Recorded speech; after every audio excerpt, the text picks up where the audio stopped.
Hello, good afternoon, friends. I am back with one more medicine और आज का topic है बी कॉम्प्लेक्स। बी कॉम्प्लेक्स क्या होता है? ये एक वाटर सोल्यूबल विटामिन है और इसका सबसे ज़्यादा इम्पोर्टेंस एनर्जी प्रोवाइड करने के लिए है बॉडी में। और रेड ब्लड सेल्स जो हमारी बॉडी में होते हैं, जैसा मैंने पहले वीडियो में दिखाया था, आयरन टैबलेट के बारे में बताया था कि ये हीम लेवल को बढ़ाती है, हमारे हीमोग्लोबिन को बढ़ाती है। लेकिन मैं आपको एक बात बता दूं, जब तक हमारी बॉडी में बी कॉम्प्लेक्स पूरा नहीं होगा तब तक हमारे रेड ब्लड सेल्स की सिंथेसिस नहीं होगी। तो रेड ब्लड सेल्स की सिंथेसिस बी कॉम्प्लेक्स पूरा होने के बाद ही होती है, तभी हमारी बॉडी के अंदर हीमोग्लोबिन बढ़ेगा। जैसे मैंने देखा आजकल बहुत सारे बच्चों में ये शिकायत पाई जाती है कि उनकी बॉडी के अंदर रेड ब्लड सेल्स की बहुत ज़्यादा कमी हो जाती है और उनका हीमोग्लोबिन कम हो जाता है। और बच्चों की आंखों के नीचे ब्लैक ब्लैक निशान भी होते हैं, ये भी मैंने देखा है, तो उनका हीमोग्लोबिन कम होता है। तो बी कॉम्प्लेक्स आयरन एब्जॉर्प्शन में मदद करता है, सबसे पहला पॉइंट। दूसरा यूज़ बता देता हूँ इसका सबसे इम्पोर्टेंट बी कॉम्प्लेक्स का। अगर किसी को छाले आते हैं बार बारी, या मुंह आता है, या माउथ अल्सर्स होते हैं, तीनों ही चीज़ें कह सकते हैं हम, तो उसकी बॉडी में भी आप समझ लो कि बी कॉम्प्लेक्स कम है।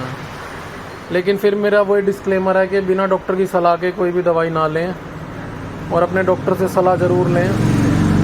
और वैसे लोगों को पता नहीं है कि बी कॉम्प्लेक्स सिर्फ एक पार्ट नहीं होता। बी कॉम्प्लेक्स के विटामिन बी के बहुत सारे पार्ट्स होते हैं, मिलते हमें एक ही स्रोत से हैं। जैसे हम कोई भी हरी सब्जियां खाएं, या जो नॉन वेजिटेरियन है वो मीट, एग या फ़िश खाएं, तो वहाँ से मिल जाएगा उनको। लेकिन एक स्रोत होता है, लेकिन इसके अंदर जो पार्ट्स होते हैं विटामिन बी के वो कई सारे होते हैं। कुछ पार्ट्स के बारे में बता देता हूँ। जैसे विटामिन B1 होता है, इसको हम थायामिन भी बोलते हैं। विटामिन B2 होता है, राइबोफ्लेविन बोलते हैं इसको। पायरिडॉक्सिन हाइड्रोक्लोराइड को हम B6 बोलते हैं। नियासिनामाइड को हम B3 बोलते हैं। ये इसके विटामिन बी के बहुत सारे पार्ट्स हैं। और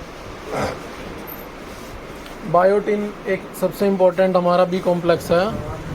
तो बायोटिन B7 होता है।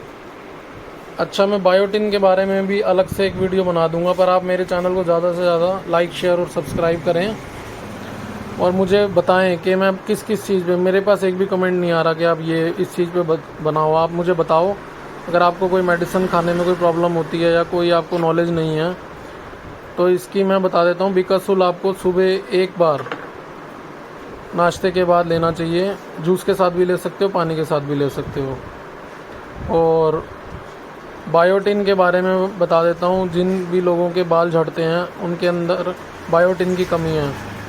बायोटिन की कमी से हमारे बाल झड़ते हैं, सबसे ज़्यादा बायोटिन की कमी से ही बाल झड़ते हैं। जैसे लेडीज़ को भी प्रॉब्लम आती है बाल झड़ने की, तो बायोटिन की कमी होती है वो। और कोई भी आप दवाई लें तो अपने डॉक्टर से सलाह ज़रूर लें। और रेड ब्लड सेल के सिंथेसिस में मैंने बताया था ये काम करता है। और विटामिन B12 भी होता है इसमें। विटामिन बी का पार्ट है विटामिन B12। इसको मिथाइकोबलामिन भी बोलते हैं, या कोबलामिन कंपाउंड भी बोलते हैं इसको। और आप नेचुरल रिसोर्सेज से विटामिन बी ले सकते हैं।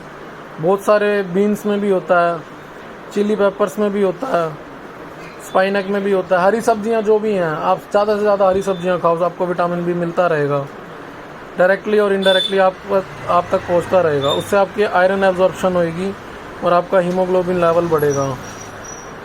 और जैसे मैंने बताया, माउथ अल्सर्स हो जाते हैं विटामिन बी की कमी से, तो विटामिन बी के ऊपर ध्यान देना ज़रूरी होता है। गर्मियों में ख़ास तौर से मैंने देखा है बहुत लोगों के माउथ अल्सर्स की प्रॉब्लम हो जाती है, तो उनको विटामिन बी की कमी होती है। तो विटामिन बी के ऊपर भी आप पूरा ध्यान दें। और डाइटरी सप्लीमेंट के ऊपर भी ध्यान दें, डाइट के ऊपर भी ध्यान दें। डाइट ज़्यादा से ज़्यादा अच्छी से अच्छी खाएं, पानी बहुत ज़्यादा पिएं।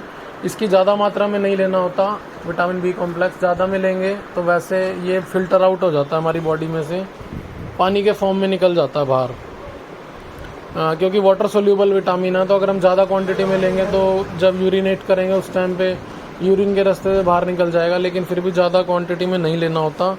इसे लेना होता है एक बार सुबह मॉर्निंग में पानी के साथ। Thank you.